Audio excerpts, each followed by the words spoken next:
Good morning, afternoon, evening, everyone. Two Geeks Talking is an entertainment industry interview show where we interview the creative people from the comic, film, TV, movie, and video game industries. And of course, I'm your host, Kurt Sasso.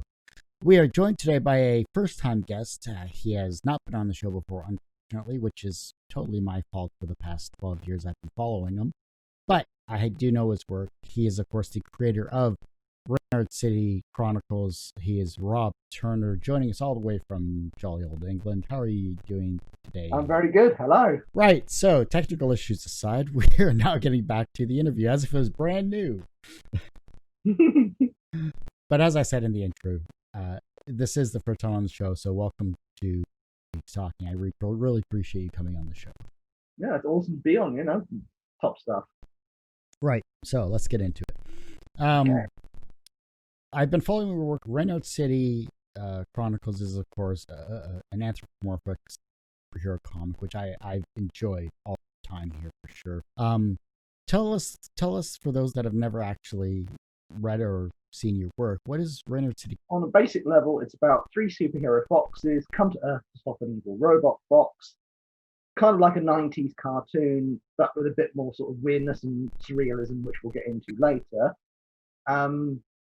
So originally we did it as a free downloadable webcomic, but then because we had a few problems we'll talk about later on, we decided to reboot it as a series of 40-page graphic novels.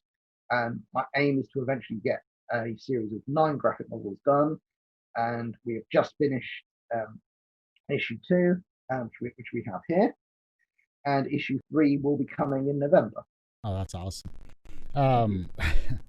Issue 3 already. Wow, it's almost as if it just came out. I know. Well, the thing is, we didn't really want it to be that way, but because there were a couple of issues, pun not intended, with issue 2, we ended up having someone else work on issue 3 sort of back to back. So this won't always happen, but as I say, this does mean that we've got 2 in a year rather than 1 a year, which is what we're aiming for. Now, the good thing about these types of comics, of course, is it's a superhero story in essence, and you're always going to look for a great character development as well. And Reynard City definitely has both. Why did you want a superhero comic that really dives into? Cool. Oh no, I get what you're saying. Yeah. So yeah, I think the thing for me is that you get certain kind of tropes with these characters. So, for example, I love X-Men. X-Men is just an awesome story. But when you get like a psychic character, they tend to be very serious. They tend to be very sort of otherworldly almost. And I kind of like the idea of the psychic being more sort of like a Doctor Who, like a very quirky, oddball kind of character. And AK Girl is that. So she's got all these cool powers. So she's got strength mode, psychic mode, etc. That she sort of announces the mode and then gets the power. She also inflates on contact with Caramel, and she's just this kind of odd character, and I really like that.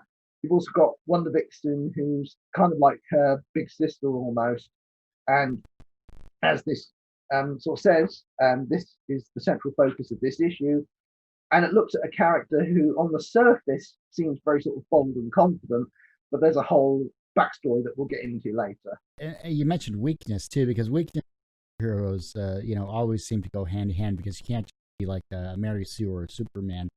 But sorry, did I mishear you? And you said it was like a weakness by Caramel. With this, I think I wouldn't go so far as to say it's misinterpreted. I think when I first did it, it was considered to be this kind of weird cartoony thing, but then strangely enough, this happened when I was working in a massage equipment store, and I learned about pressure points and chi energy and how, this theory behind it. And this then leads to this idea of holistic medicine, whereby the mind affects the body and the body affects the mind. And I thought, what if you went sort of full literal, and like the panic in a situation causes your body to inflate, and the only way to sort of correct it is to then sort of find the focus again. And of course, that is something that is difficult, because if you think about it, if someone tells you to calm down, what do you end up doing? you're definitely not going to calm down. Exactly, and therein is the challenge. Interesting, which would kind of explain my fear. I'm short, and I don't do well anything above 5'3", so it is what it is. But it's interesting because you're right that the tropes of superheroes sometimes they don't feel like they should be their weaknesses. They just feel like they should be inconvenient. And I'm glad at least you're kind of doing something similar, if not better, I think, in Reynard City. When you look at book one, who was the artist that, or the artist, I should say, that set your style for Reynard City? Well, I think what was brilliant, so we have two people on this. I always forget roles with this, so apologies in advance to them. So you had Nicholas Webb, also known as Blade Man Unit Pi, and Adrian Gutierrez, I'm never quite sure how to pronounce it, otherwise known as Strider Sid. And I think what was brilliant about their style, and we'd used them in previous issues of the original webcomic, like theirs is a very sort of anime style, so it's very bold, like there's a bit of exaggeration, but it kind of works in an emotive way. And what was very important about the reboot, I mean, similar to I think a lot of reboots, is that you have to kind of re-establish the character. And what I really liked about this way that they did it is that it really kind of captured this idea of the character, finding out who they are. I mean, in a very sort of magical girl kind of style. And I think their sort of anime-esque riff on it really worked. This type of book, though, I mean, you've already said that you're good. Yeah. What are some key moments that you saw it on the page for the first time compared to the script you had? You were like, this is what I wanted all along. Well, I mean, in the case of Joe Draco Peterson, who's the artist that works on this, so he's, like I say, this Swedish artist, and I loved growing up.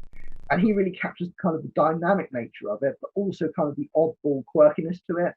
So in this called El Paso Grande, and he is very over the top. He was originally conceived by a writer called Ian Austin, but we decided to kind of build on his idea a bit. And it's this kind of over the top Princess Bride type character, Montoya specifically, but just to an absolutely ridiculous degree. And it then kind of feeds into sort of a wider story that you then find out later on. And again, when you reread it, you're like, oh, right, all these things suddenly make more sense. And that's the one thing I had to do, actually, when I the version I received, I had to reread it because it was like, there's so much going on, but it was so integral and subtle as well that I was like, oh, this is good. And then I'm like, oh, now I have the connection to this and this and this.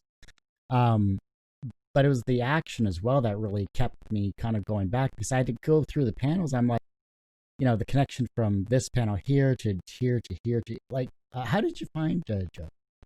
Well, Joe was one of these people, because I think this is one of the incredible things about social media, is that you meet these people, let's say, you know what I mean, but like through other artists. I think he might have been a mutual of Kendall Collins, who's another awesome anthro artist. And he did a couple of bits for, I think we had a couple of fan art contests. And I think he really got the spirit of what we were going for. And I think this is the thing, like, it's a bit like scouting players for a team. You sort of, the kind of attributes you're looking for, and you kind of bring someone in based on those attributes. So you're the goalkeeper and he's the striker? Yeah, well, I mean, I would probably say I'm kind of more, I would probably say more kind of, I don't even want to say coach, probably sort of say more kind of director in the stands, and you've got the team that can do all the cool things that you can't do. You are more of you're of course the writer of the series too. Well, there is that too, yeah, of course. That's a coach in my opinion. It's like, let's establish how this metaphor works. With Reynard, though, it's been ongoing for 12 years. When you first started, did you think, 10 years down the road, I got this set, I'm good to go. This is where my life is going? I mean, it was so weird because it's kind of changed over the years. And it's so weird because I think the way the world has changed in that time, because when you think about it, when I first started, social media was nowhere near. In fact, I would say didn't even really exist. I would say we were on writers' forums, we were on the odd thing here and there. And I think this was then Facebook first started and you started to get into that. But recently it's become much easier to kind of collaborate with people and kind of make the project much easier to kind of work with people on now. No, definitely. It's something that you're right. 10 years ago, we still had MySpace, GeoCities, Facebook thing for that matter. I mean, it sort of was, but we had ICQ and instant MSN and all this other jazz. So it's evolved, it exploded, to be perfectly honest. It's crazy, truly. And this is the good thing about interviewing like this is I don't have to worry about, other than a time zone factor, I don't have to worry about a creator like yourself being in England or someone in the Philippines, whatever. I just have to make sure I'm awake for both of them. But from a creative standpoint, as a writer, though, obviously writing is difficult because I've done screenplays before and I've directed shorts and all this other wow, cool. thing. Yeah, creatively, it was fun to do. But as a writer, for a superhero series like this, what about your inspirations for heroes and villains? Because you could always fall back on the standard Marvel or DC heroes, but to truly make characters of your own, you have to be a little unique. Well, I think is that the way I think the characters are working on a project for a long time is that they can develop a bit more and they can kind of mature a bit more as characters as well. I think, for example, the other thing with it as well is that it wasn't like one sole influence for each character. So in the case of AK Girl, there was a little bit of Rogue from X-Men, there was a little bit of Jubilee from X-Men, there was a little bit of some people I knew in real life to an extent, but only like a tiny bit. And then, you sort of put these things together. In the case of the Wonder Vixen character, there was elements of Victorian Gothic. There was a little bit of the Princess Sally character from Sonic Saturday AM. And again, a little bit of some things you knew. And there were the odd sort of real things that got in there. In the case of Megafox, the look was inspired again by the opening theme from the Sonic Saturday AM cartoon, because it had like this fox walking past, and that always kind of freaked me out a bit, and it made me sort of imagine what a character like that would be like. And again, going into tropes of like the robot fox, etc. And we then sort of looked at, well, how could that character be created? And then we had the idea of this gangster fox called Dante Rodriguez, and create robot fox in order to establish order, but then finding out, oh, but he doesn't want to go with what you think. I'm willing to add a little bit of that kind of Alan Rickman sort of dark charisma in there as well. Oh, and also the Hyperov character is also the son of the gangster as well, so there's a little bit of Frankenstein-esque into the father stuff thrown in there as well. Nice. And of course, your writing styles also evolved throughout the years too. What were you like when you first started the series to how would you compare yourself? I think it's been very much a kind of journey, like kind of learning how you work really. So initially, I was a bit kind of hesitant to sort of have feedback from people. I was very much about kind of getting stuff done, getting scripts out there. Whereas I'd say now I'm a bit more careful, and I probably plan things out more. I get feedback from people more, and it's very much about sort of having the structure in place, having it make sense, talking with artists more. So I think it's very important that you talk to an artist and say, does this make sense to you? And equally, like say, if an artist says, well, I'm not sure how to visualize what you've just put, sort of getting some aids. So for example, one of the characters, Rope Cole in this, is a mechanic character, and my dad and brother are big fans of Chris Christopherson. Mm-hmm. So I wanted him to be sort of modeled on that kind of earlier look, as opposed to his role in Blade, which, okay, fair play, it's a similar kind of character, but it was more about this idea of him being this very sort of beaten down character who's gone through a trauma and he's supporting them, as opposed to just being the weapons guy, which, you know, is still an awesome part, but it's a slightly different take on it. And of course, his role was completely underutilized in Blade 2, for that matter. Oh, criminally, yeah. And I think, I mean, his music is absolutely incredible, and I mean, one of his ones, Darby's Castle, is absolute poetry. I'll have to listen to that. Oh yeah, no, look it up. Yeah. Now, you don't have a Kickstarter for that, or you do? Sorry, I keep. Well, we did do. We've had a couple of crowdfunders, so we've done a couple of Kickstarters, a couple of which worked, a couple of which didn't. We did an Indiegogo, I think, a couple of years ago for the last one. Got what we wanted from it. We're going to do something a bit different for issue 4. So I still want to offer what we did before, which is cameo appearances in the next issue, which is, if you look in issue 2, there are cameo appearances by backers in the comic. So like I say, that, like on the next read through, have a look in the background. I'll just actually see if I can find it for you. So this is Lee Reeves of Morton Reeves Estate Agent, someone I knew through networking, lovely guy, and he, alongside some others, paid for cameo appearances in the comic, and we did a Mission Impossible style poster, which Joe did a terrific job on.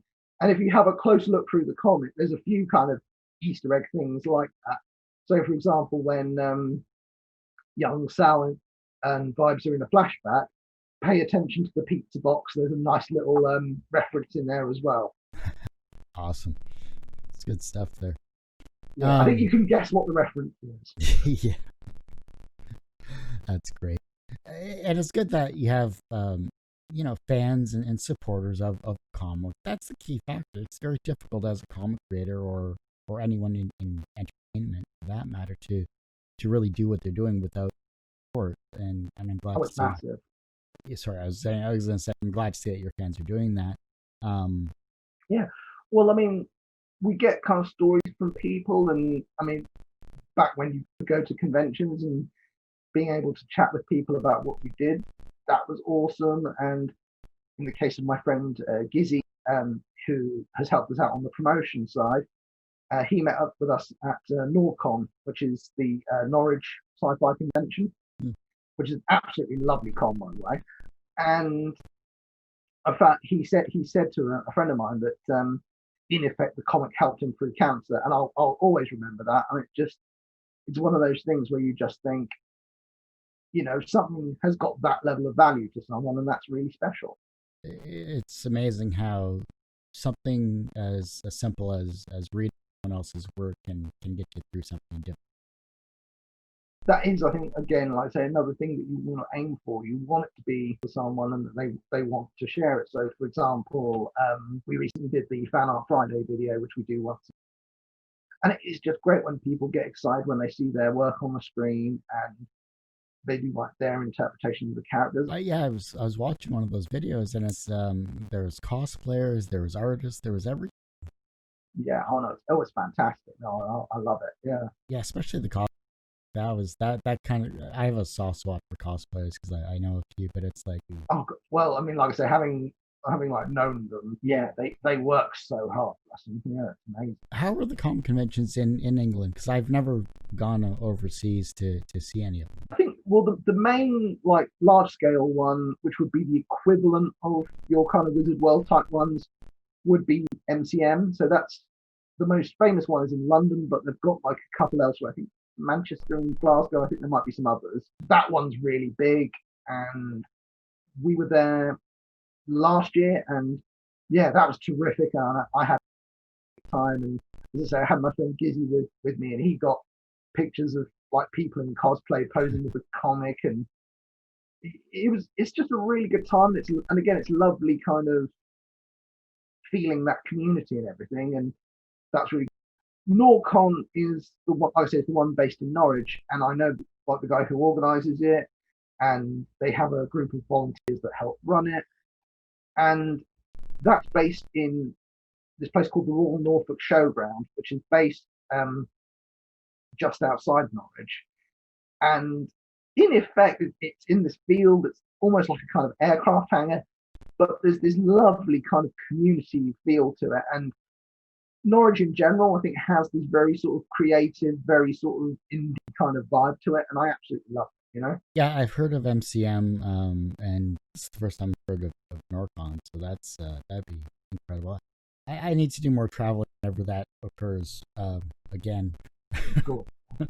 England's on my list of places to visit. Community-wise, though, that's sometimes very difficult to get when it comes to a comic itself, because that's a slow build. That's like the original form of social media. It's like, hey, you want to build up on a person-to-person level, and so to see someone coming back year after year, especially to a comic, is kind of like, hey, I remember you. How are you doing? Type. Well, I mean, sometimes we got the thing of, oh, we thought this was done, and it was nice to go, well, no, we're not done. We're here. I haven't kicked the butt yet. I'm not dead yet. He's not quite dead. That's great. The Monty Python reference. Oh yeah, had to be done. Well played. You said book 4. How many books are you doing to? Are you trying to complete the series, or are you just literally like book 4, 5, 6, and like Star Wars 7, 8, 9 type deal? My aim, I think, it seems like a good number. I don't want to sort of date this and sort of say, but I have a very clear idea where the story is going.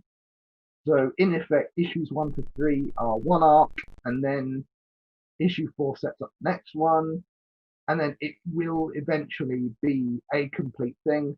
I think it would be something like when I was at uni and my friend Ryan had like the set of Akira graphic novels, and you could line them all up on your shelf. I like the idea that someone could buy Reynard City and it would be 1 to 9, and that is your collection now. Then sort of took off, and then someone decided to do like a spin-off or what have you.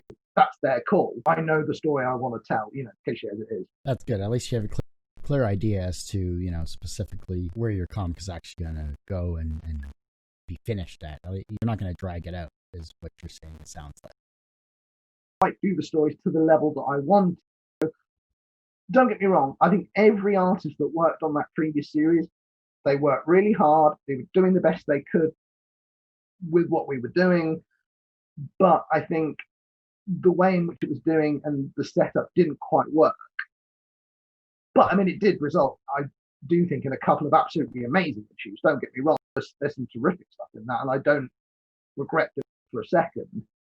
But I do think we have an opportunity to make something a bit more complete, and something that I think, like I say, people giving us feedback on, wanting the art to be more consistent, wanting to sort of feel they could follow the story, and I think this is the best way to do it. You mentioned X-Men as kind of like your go-to comics type deal. Growing up, obviously, in the 80s, 90s type deal, that's, to me, it felt like the epitome of really solid storytelling and artists and writing.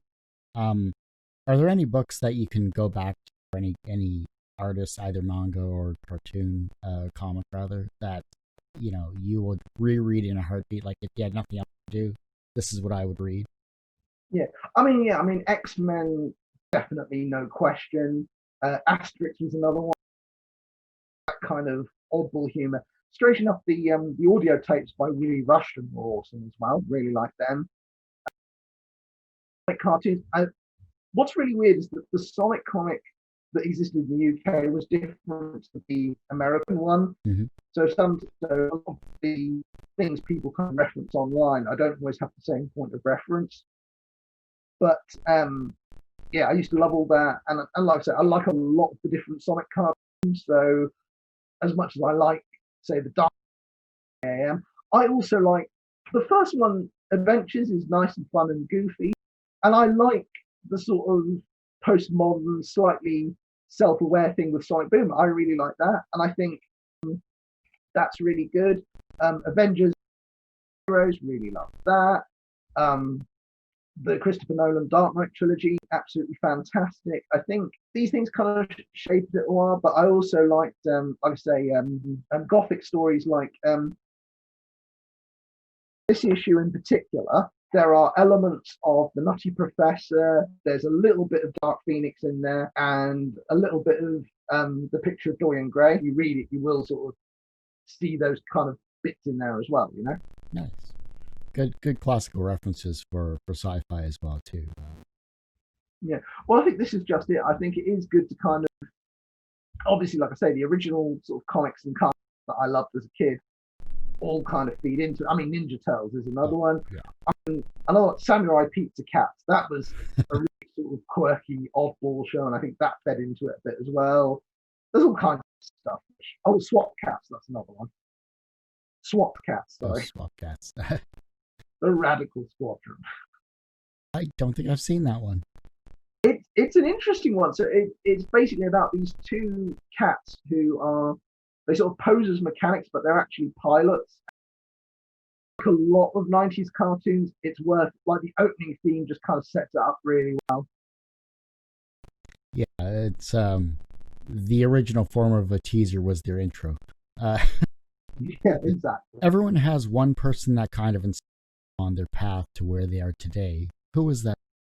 Oh, in terms of person, I think one area where I was really lucky is my dad worked from home, and I learned a lot from him in terms of business.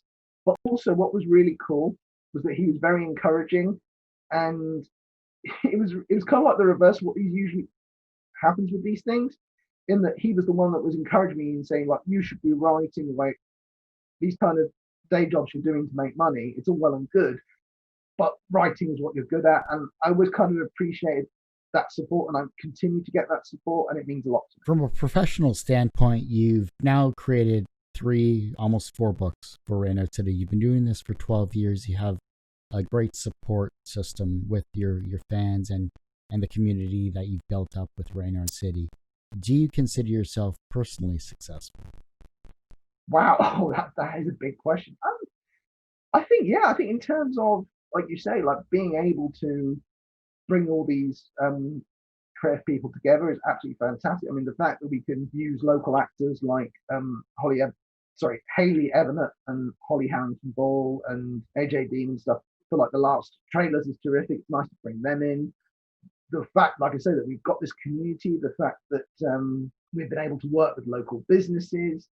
Yeah, I mean, it does feel like a level of success.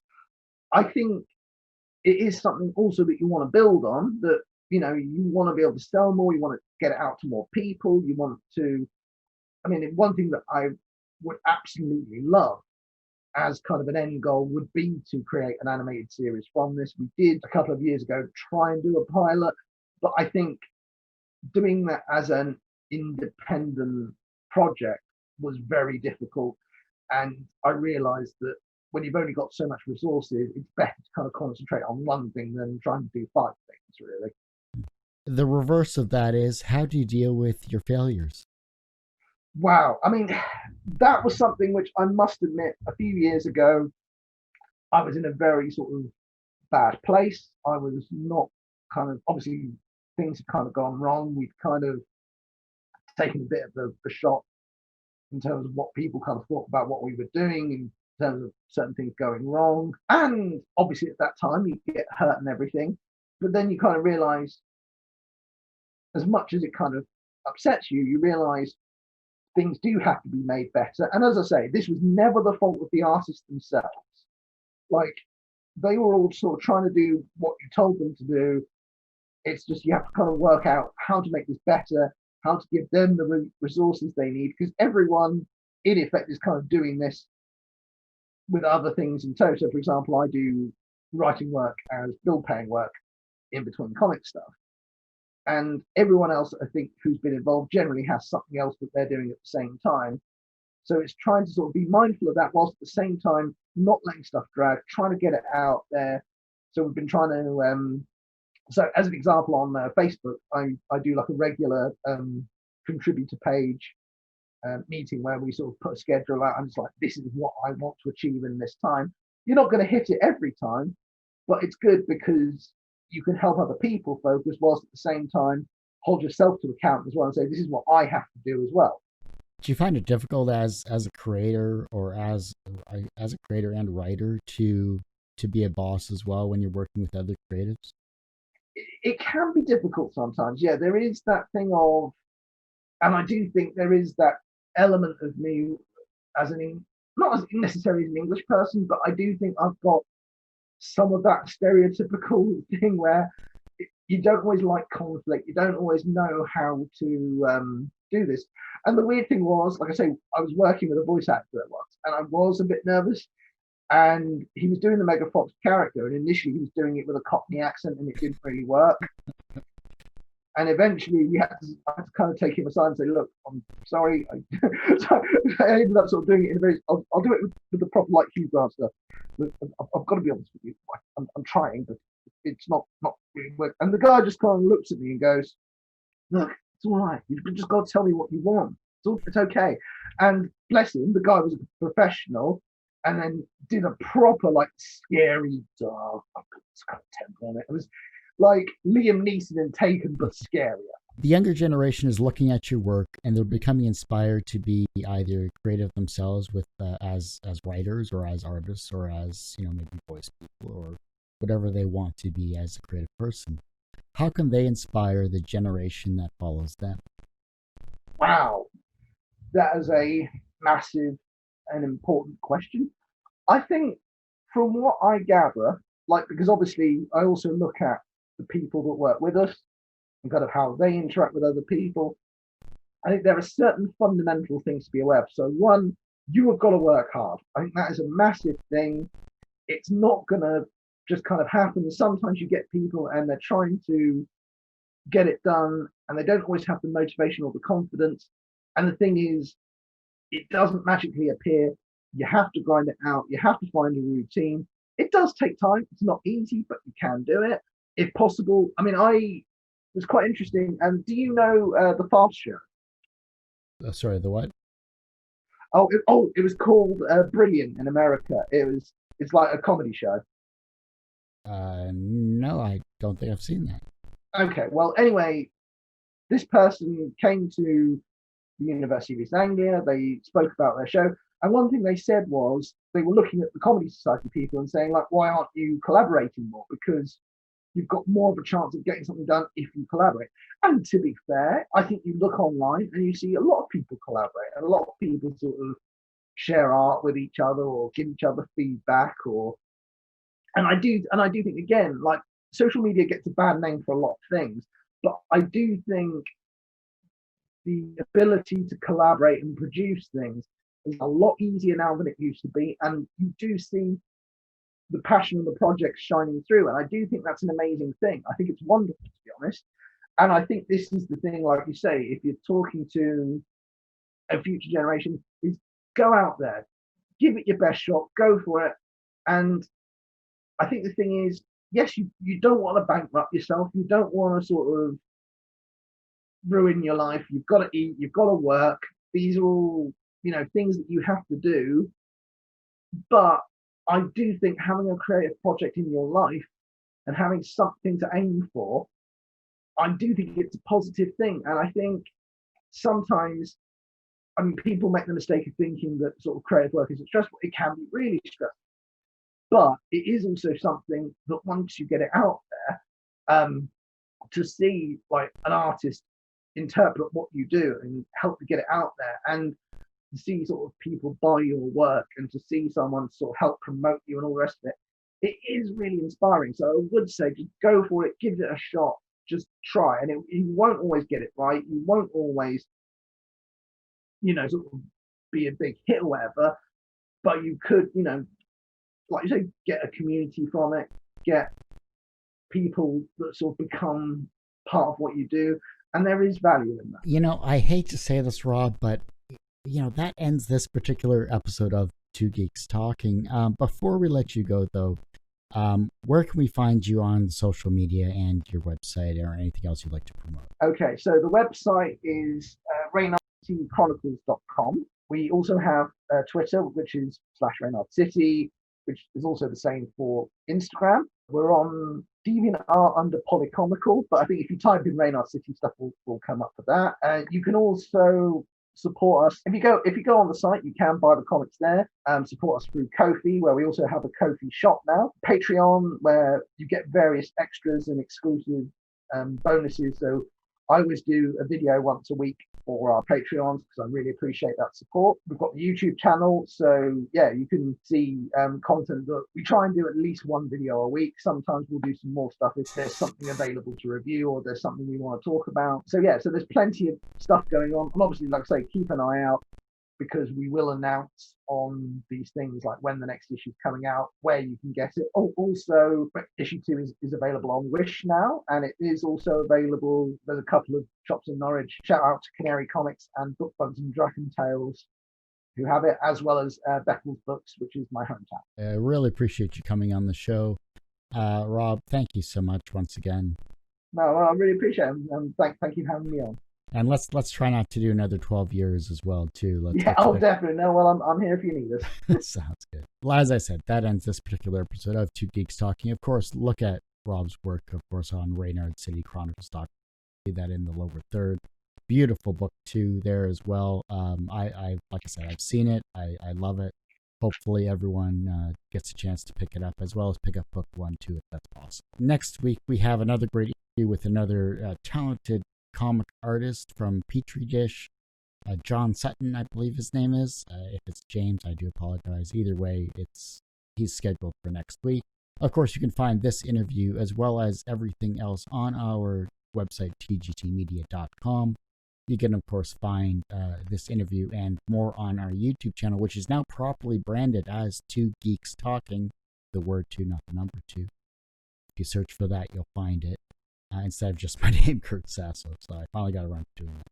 There's hundreds of interviews there, thousands of hours of content. Take a look at it, enjoy it. Make sure you like and subscribe on the YouTube channel and comment on the videos as well. Simple comment is always nice to see in my feed every so often. Again, thanks for listening and watching. Tune in next week for another great interview on Two Geeks Talking, where everyone has a story to tell and it's up to me to bring it out.